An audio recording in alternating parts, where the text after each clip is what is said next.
जय श्री कृष्णा। राधे राधे। आज मैं आपको बताऊंगी विनायक चतुर्थी का महत्व और व्रत कथा।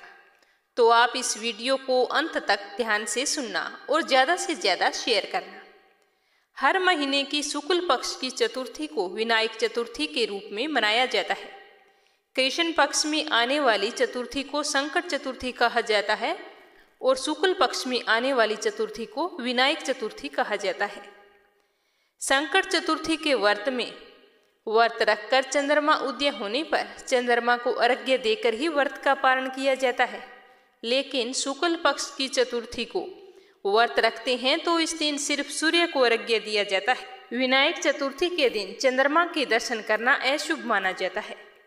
वैशाख माह में शुक्ल पक्ष की चतुर्थी तिथि 23 अप्रैल रविवार को है। इस दिन विनायक चतुर्थी का व्रत रखा जाएगा और गणेश जी की पूजा की जाएगी।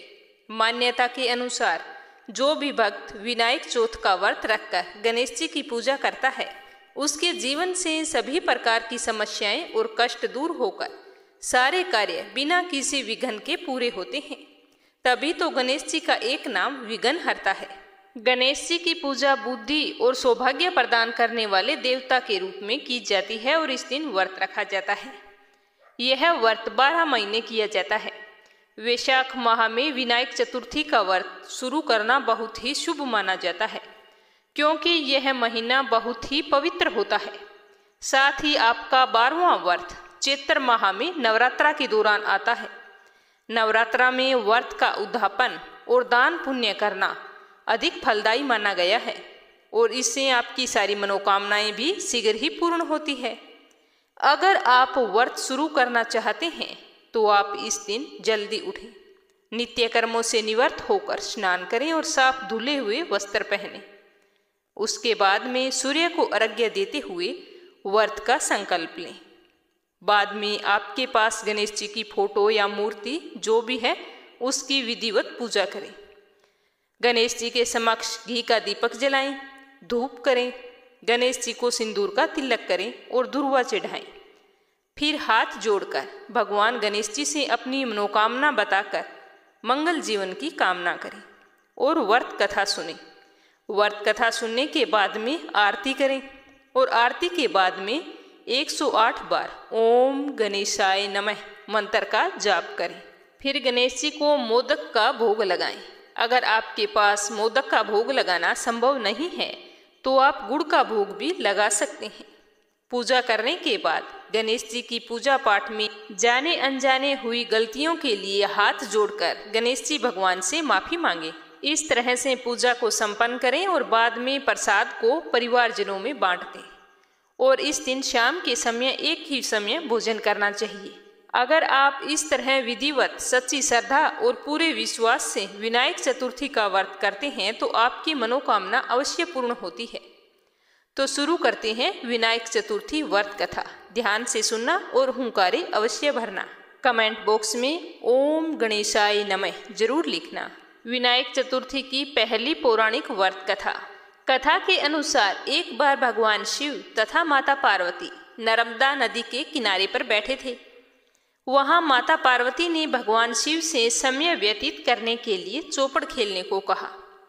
भगवान शिव चौपड़ खेलने के लिए तैयार हो गए, परंतु इस खेल में हार जीत का फैसला कौन करेगा ये सोचने लगे।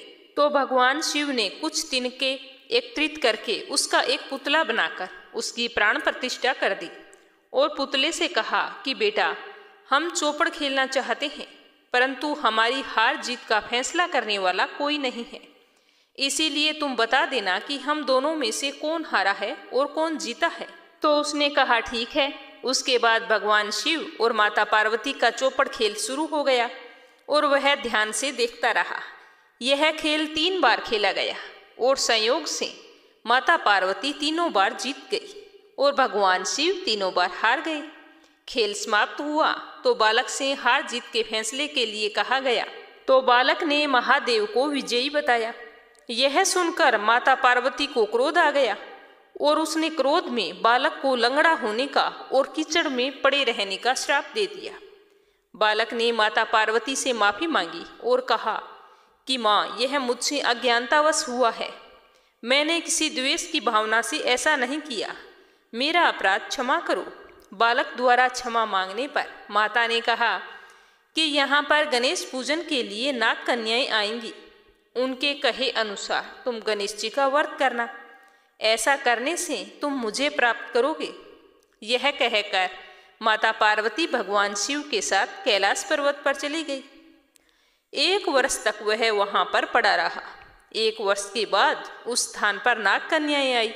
तब उस बालक ने नाग कन्याओं से श्री गणेश के व्रत की विधि पूछी, तो उन्होंने सारी विधि पूरे नियम से उन्हें बता दी।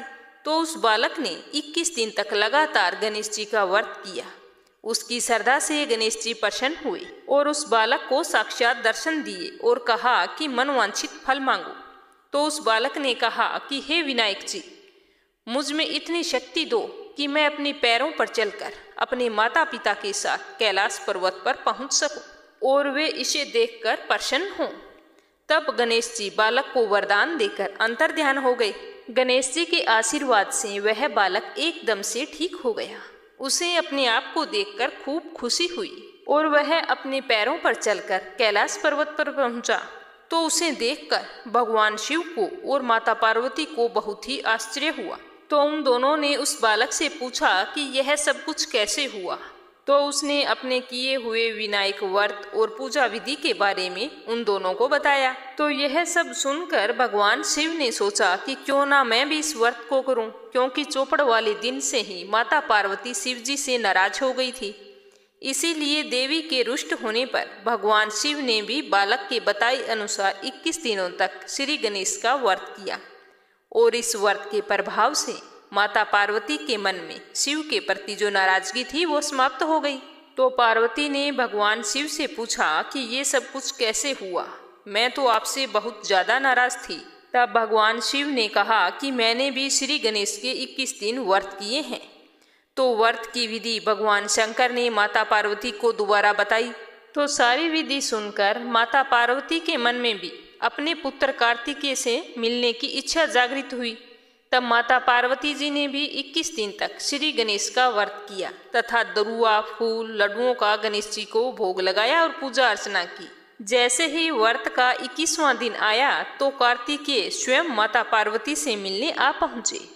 उस दिन से श्री गणेश चतुर्थी का यह व्रत समस्त मनोकामनाओं की पूर्ति करने वाला माना जाने लगा। इस व्रत को करने से मनुष्य के सारे कष्ट दूर होकर मनुष्य को समस्त सुख सुविधाओं की प्राप्ति होती है। हे गणेश भगवान, जैसे आपने उस बालक और शिव गौरी की मनोकामना पूरी की, वैसी हमारी भी करना। बोलो गणेश गजानन की जय हो। तो अब सुनते हैं गणेश जी की दूसरी कथा। एक दिन भगवान भोलेनाथ स्नान करने के लिए कैलाश पर्वत से भोगवती गई। तो पीछे से माँ पार्वती ने भी स्नान करने की सोची, लेकिन सोचा अभी मैं स्नान करूंगी तो ध्यान कौन रखेगा, अंदर कोई आ ना जाए, बाहर कोई पहरा देने वाला भी होना चाहिए। तो यह सोचकर पार्वती जी ने अपने मेल से एक पुतला बनाकर उस पुतले में जान डाल दी। तो वह जीवित हो गया। पुतले में जान आने के बाद देवी पार्वती ने पुतले का नाम गणेश रखा और फिर उससे कहा कि बेटा, मैं स्नान करने जा रही हूँ, मुख्य द्वार पर पहरा देते रहना, कोई भी आए तो उसे अंदर मत आने देना जब तक मैं स्नान करके बाहर ना आऊं। तो उसने कहा ठीक है। जब भगवान भोलेनाथ स्नान करके आए और अंदर जाने लगे तो बाल स्वरूप गणेश जी ने उनको द्वार पर ही रोक दिया। भगवान शिव के लाख कोशिश के बाद भी गणेश ने उसे अंदर नहीं जाने दिया। गणेश जी द्वारा इस तरह बार बार रोकना भगवान शिव को अपना अपमान महसूस हुआ और गुस्से में आकर बालक गणेश का सिर धड़ से अलग कर दिया और अंदर चले गए। शिव जी जब अंदर गए तो वो बहुत ही क्रोधित अवस्था में थे। तो देवी पार्वती ने सोचा कि भोजन में देरी की वजह से वो नाराज हैं, इसीलिए उन्होंने जल्दी जल्दी 2 थालियों में भोजन परोसकर उनके सामने रखा और भोजन करने के लिए निवेदन किया। 2 थालियां लगी देखकर शिव जी ने उनसे पूछा कि दूसरी थाली किसके लिए है। तब माता पार्वती ने कहा कि दूसरी थाली पुत्र गणेश के लिए है, जो द्वार पर पहरा दे रहे हैं। तब भगवान शिव ने देवी पार्वती से कहा कि मैंने तो उसका सिर धड़ से अलग कर दिया है, उसने मुझे अंदर नहीं आने दिया था। पार्वती यह सुनकर बहुत ही दुखी हुई और विलाप करने लगी कि स्वामी, मैंने ही उसे बोला था कि जब तक मैं स्नान करके बाहर ना आऊं किसी को अंदर मत आने देना। आपने यह क्या कर दिया? और हाथ जोड़कर गणेश को जीवित करने का आग्रह करने लगी। तब महादेव ने कहा कि यह संभव नहीं है। यह एक ही बात से संभव हो सकता है कि अगर कोई माँ अपने बच्चे की तरफ पीठ करके सो रही है, ऐसा बालक अगर मिल जाता है तो उसका सिर मैं आपके बच्चे पर लगा सकता हूँ। तो यह सुनकर माँ पार्वती बोली कि ऐसा बच्चा कहाँ मिलेगा। तो दोनों ऐसे बच्चे की खोज में निकल गए, पर उन्हें ऐसा कोई बच्चा नहीं मिला जिसकी माँ उसकी तरफ पीठ करके सो रही हो। जब वे ढूंढकर वापिस आ रहे थे तो रास्ते में एक हथनी सो रही थी और उसने अपने बच्चे की तरफ पीठ कर रखी थी। जब भगवान भोलेनाथ ने यह देखा तो उस हथनी के बच्चे का सर लाकर गणेश की धड़ से जोड़ दिया और वो जीवित हो गया।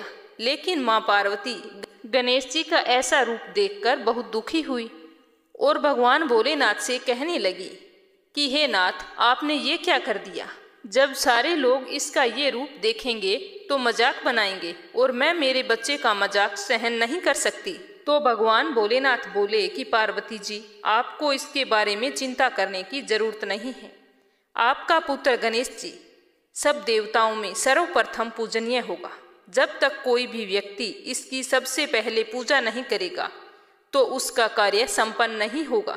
इसीलिए सारे शुभ कार्यों में और व्रतों में गणेश जी को सबसे पहले याद किया जाएगा और पूजा जाएगा। तभी से सारे शुभ कार्यों में भगवान गणेश को सर्वप्रथम पूजा जाने लगा। बोलो गणेश गजानन की जय हो। एक बार की बात है, देवतागण कई विपदाओं से घिरे हुए थे तो वो मदद मांगने के लिए भगवान शिव के पास आए। उस समय भगवान शिव के साथ कार्तिकेय और गणेश जी भी बैठे हुए थे। देवताओं की सारी समस्या सुनकर शिव जी ने कार्तिकेय और गणेश जी से पूछा कि तुम में से कौन है जो देवताओं के कष्टों का निवारण कर सकता है। तो कार्तिकेय बोला कि मैं कर सकता हूँ। गणेश जी ने कहा कि मैं भी कर सकता हूँ। दोनों ने अपने आप को इस कार्य के लिए सक्षम बताया। तो भगवान शिव ने सोचा कि इन दोनों में से एक का चुनाव कैसे करूं।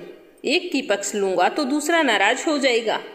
इस तरह से सोच विचार करते हुए भगवान शिव ने कहा कि मैं तुम दोनों की परीक्षा लूंगा। तुम दोनों में से जो भी परीक्षा में उत्तीर्ण होगा उसे ही देवताओं के साथ मदद के लिए भेजा जाएगा। जैसे ही शिवजी ने यह बात कही, कार्तिकेय अपनी सवारी मोर पर बैठकर पृथ्वी की परिक्रमा करने के लिए चले गए। परंतु गणेश जी वहीं पर खड़े रहे और सोचने लगे कि वह तो मूषक की मदद से पूरे पृथ्वी का चक्कर कैसे लगा सकेगा। अगर मैं मूषक को लेकर पृथ्वी की परिक्रमा करने के लिए जाऊंगा तो अवश्य मैं ही हारूंगा। उसी समय गणेश जी के मन में एक उपाय आया तो अपने पिताजी शिवजी और माता पार्वती के पास गए और उनकी 7 बार परिक्रमा करके वापस अपनी जगह पर आकर खड़े हो गए। कुछ समय बाद कार्तिकेय पृथ्वी का पूरा चक्कर लगाकर पहुंचे और कहने लगे कि मैं ही विजेता हूँ।